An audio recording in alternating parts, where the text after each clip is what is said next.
we're going to give you these components: a resistor, value of 10 ohms, a 10k resistor, and a resistor which with a small screwdriver you can change its value. It's called a potentiometer. It's variable.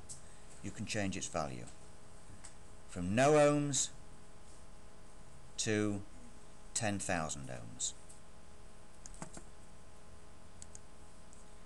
When I switch the circuit on,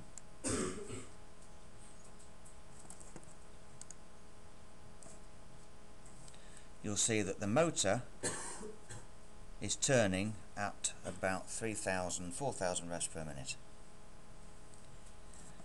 Because I can change the input current, the motor will slow down. It's now running at about 12 revs per minute.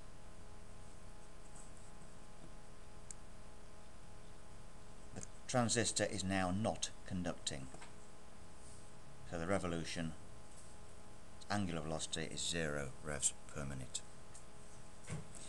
So by a simple slider control, by varying the input current because I'm changing the voltage, I can make my first transistor conduct and then my second transistor conduct. Now there's a few things I need to explain in more detail there for you. Just going to stop the circuit and break it up slightly. I'm going to delete that. I'm going to delete that.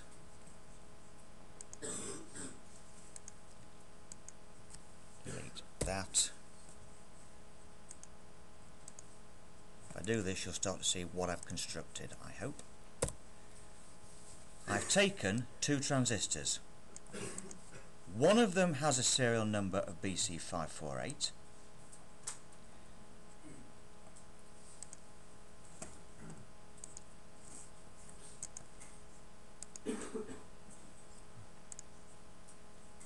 I would like it to show its properties. It is refusing to.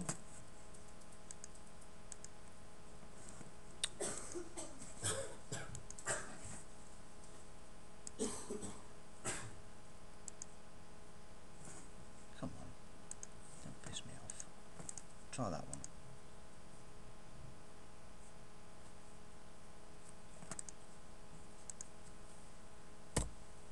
Try that.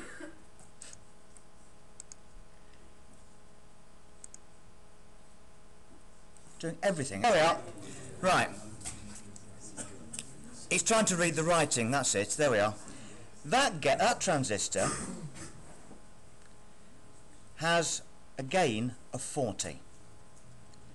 So it amplifies the input current by 40. If I put half an amp in, it will conduct 20 amps. That transistor has a gain of 200. Now there's a little rule about transistors. It's a rule you need to remember. If a transistor has got high gain, it can't conduct a big current. It's what we call a small signal transistor.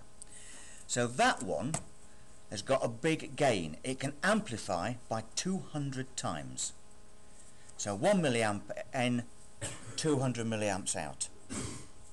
It's very sensitive. My second transistor is the opposite. It's insensitive, but it can transmit a big current. So a transistor either has high gain or high current. The first one is high gain. It amplifies 200 times. The second transistor is low gain but can switch a big current. And that one's got a gain of 40. So 1 amp in, 40 amps out. That one, 0.2 of an amp in, 20 amps out, but it don't like it. So that is a small signal transistor, and that is a power transistor. Now when we put both together